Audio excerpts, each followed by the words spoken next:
प्रिय भक्तजनों, गरुड़ पुराण जो है वो 18 पुराण में एक पुराण गरुड़ पुराण भी है।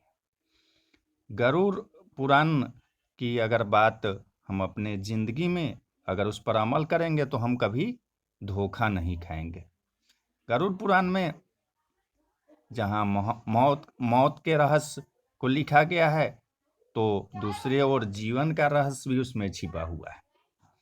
गरुड़ पुराण में हमारे जीवन में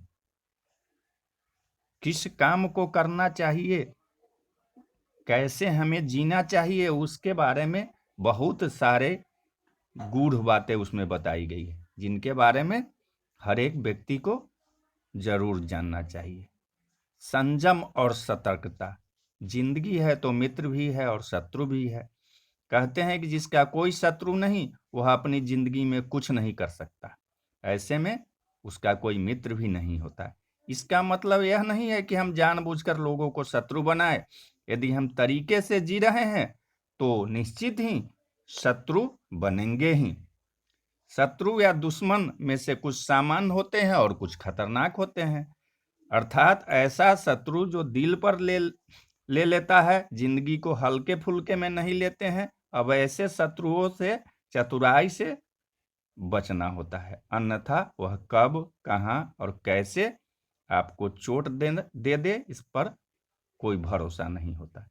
गरुड़ पुराण के अनुसार शत्रुओं से निपटने के लिए सतर्कता और चतुरता का सहारा लेना चाहिए। शत्रु लगातार हमें नुकसान पहुंचाने का प्रयास करते रहते हैं। ऐसे में यदि हम चतुरता नहीं दिखाएंगे तो नुकसान उठाएंगे। इसलिए जैसा शत्रु है उसके अनुसार नीति का उपयोग करके उसे काबू में रखा जाना चाहिए। कपड़े को साफ एवं सुगंधित, यदि आप अमीर, धनवान या सौभाग्यशाली बनना चाहते हैं तो जरूरी है कि आप साफ सुथरे, सुंदर और सुगंधित कपड़े पहने। गरुड़ पुराण के अनुसार उन लोगों का सौभाग्य नष्ट हो जाता है जो गंदे वस्त्र पहनते हैं। जिस घर में ऐसे लोग होते हैं जो गंदे वस्त्र पहनते हैं, उस घर में कभी भी लक्ष्मी नहीं आती, जिसके कारण उसके घर से सौभाग्य भी चला जाता है और दरिद्रता का निवास हो जाता है।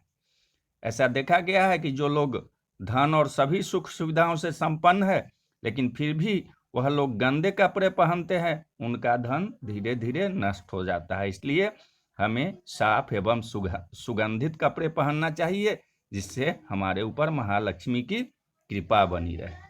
ज्ञान का संरक्षण अभ्यास से, कितना ही कठिन से कठिन सवाल हो, ज्ञान हो, विद्या हो या याद रखने की कोई बात हो, वह अभ्यास से ही संरक्षित रखी जा सकती है। अभ्यास करते रहने से व्यक्ति उस ज्ञान में पारंगत तो होता ही है, साथ ही वह उसे कभी भी नहीं भूलता है। जैसे जब रस्सी को बार बार पत्थर पर रगड़ने से पत्थर पर निशान पड़ सकता है, तो निरंतर अभ्यास से मूर्ख व्यक्ति भी बुद्धिमान बन सकता है। अभ्यास के बगैर विद्या नष्ट हो जाती है। यदि ज्ञान या विद्या का समय समय पर अभ्यास नहीं करेंगे तो हम उसको भूल जाएंगे। गरुड़ पुराण के अनुसार माना जाता है कि जो भी हम पढ़े उसका हमेशा एक बार अभ्यास करना चाहिए, जिससे वह ज्ञान हमारे मस्तिष्क में अच्छा से चला आए। निरोगी काया, संतुलित भोजन करने से ही निरोगी काया प्राप्त होती है।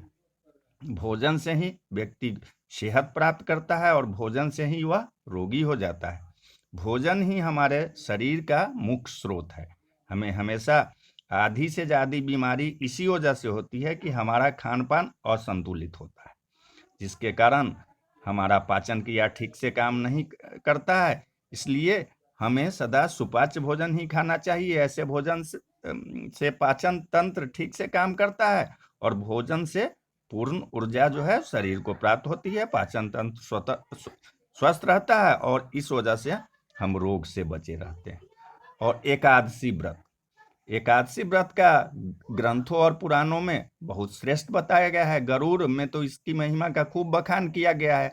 जो व्यक्ति एकादशी का व्रत रखता है वह सभी कष्टों से बचा रहता है, उसे उस व्रत का निश्चित ही लाभ मिलता है। एकादशी व्रत रखने के कुछ नियम होते हैं। इस व्रत को नियम के अनुसार ही करना चाहिए। इस दिन सिर्फ फलाहार ही लेना चाहिए, किसी भी प्रकार का व्यसन नहीं करना चाहिए, तभी यह व्रत फल देता है। ज्योतिषों के अनुसार इसे रखने से चंद्र का कैसा भी बुरा असर हो वह समाप्त हो जाता है। और तुलसी के महत्व को समझना चाहिए। हालांकि तुलसी का महत्व तो गरुड़ पुराण के अलावा बहुत सारे पुराणों में बताया गया है। तुलसी को घर में रखने से सभी तरह के रोगों से मुक्ति मिलती है। इसका प्रतिदिन सेवन करने से किसी भी प्रकार से व्यक्ति को कोई रोग नहीं हो सकता है। तुलसी को अपने घर में स्थान देने तथा जल देने से अवरुद्ध रास्ते खुल जाते हैं। इन्हें भगवान के प्रसाद में सेवन करने से सारे शारीरिक और मानसिक विकार दूर हो जाते हैं। विष्णु जी के पूजा के पश्चात तुलसी जी की पूजा करने से बहुत ही ज्यादा फल मिलता है। मंदिर और धर्म का सम्मान करना चाहिए। किसी भी देवी देवता या धर्म का अपमान करने वाले को एक दिन जिंदगी में पछताना होता है और वह नरक में जाता है। गरुड़ पुराण के अनुसार ऐसे लोगों के बारे में बहुत कुछ लिखा हुआ है। गरुड़ पुराण के अनुसार पवित्र मंदिर आदि जगहों स्थानों पर गंदे काम करने वाले, अच्छे लोगों को धोखा देने वाले, किसी के एहसान के बदले उन्हें गाली और उनका दुरुपयोग करने वाले, धर्म, वेद, पुराण और शास्त्रों के अस्तित्व पर सवाल उठाने वाले को नरक से कोई नहीं बचा सकता। तो बोलिए जय श्री हरि विष्णु, जय श्री हरि विष्णु।